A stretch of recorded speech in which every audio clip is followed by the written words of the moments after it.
বিচার চলছে না আমাদের সংসার, মুখ্যমন্ত্রী দিদি ভাই তোমার কাছেই বিচার চাই।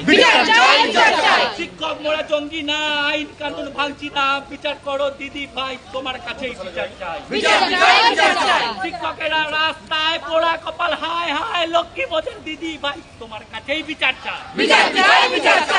মানুষের সংসার দিন চালাতে জের বার, আই গো মোদের দিদি ভাই তোমার কাছেই বিচার চাই। ছেলে বায়না ভুলেছে তার বুকের ভেতর হাহাকার, মুখ্যমন্ত্রী দিদি ভাই তোমার কাছেই বিচার চাই। খেলনা মেয়ে চায় না, আর করে না বায়না, করি কি বলো দিদি ভাই তোমার কাছেই বিচার চাই। শরীর জুড়ে নানান রোগ, নিত্যদিনের দুর্ভোগ, ওদের প্রিয় দিদি ভাই তোমার কাছেই বিচার চাই। সোনার বাংলা গড়ছো তুমি, অনাহারেতে মরছি আমি, বিচার করো দিদি ভাই তোমার কাছেই বিচার চাই। কত সাথী হারিয়ে গেল তাদের বলো কি দোষ ছিল, এ বাংলার প্যারা টিচার চলে না ভাতায় সংসার, মুখ্যমন্ত্রী দিদি ভাই তোমার কাছেই বিচার চাই।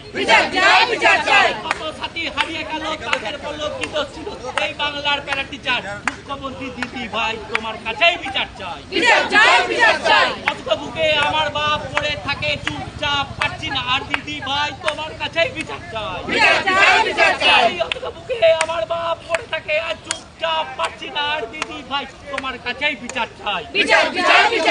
মায়ের অসুখ করলে পরে বাঁচে থাকে চুক্তি করে, হায় গবদের দিদি ভাই তোমার কাছেই বিচার চাই।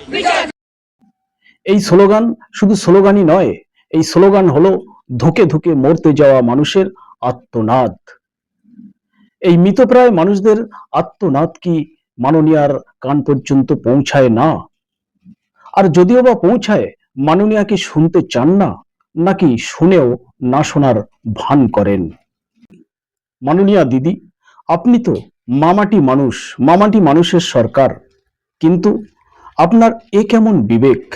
20-22 বছর ধরে যারা কষ্ট সহ্য করে, দীর্ঘ বছর ধরে যারা পরিষেবা দিয়ে যাচ্ছেন, স্কুলে পড়িয়ে আসছেন, আর এই দীর্ঘ বছর পর আপনি তাদের জন্য মাত্র 1000 টাকা ভাতা বৃদ্ধি করে তাদের অপমান তো করলেনই, এবং তাদের ধীরে ধীরে মৃত্যুর কোলে ঢলে পড়ার ব্যবস্থাও আপনি করলেন।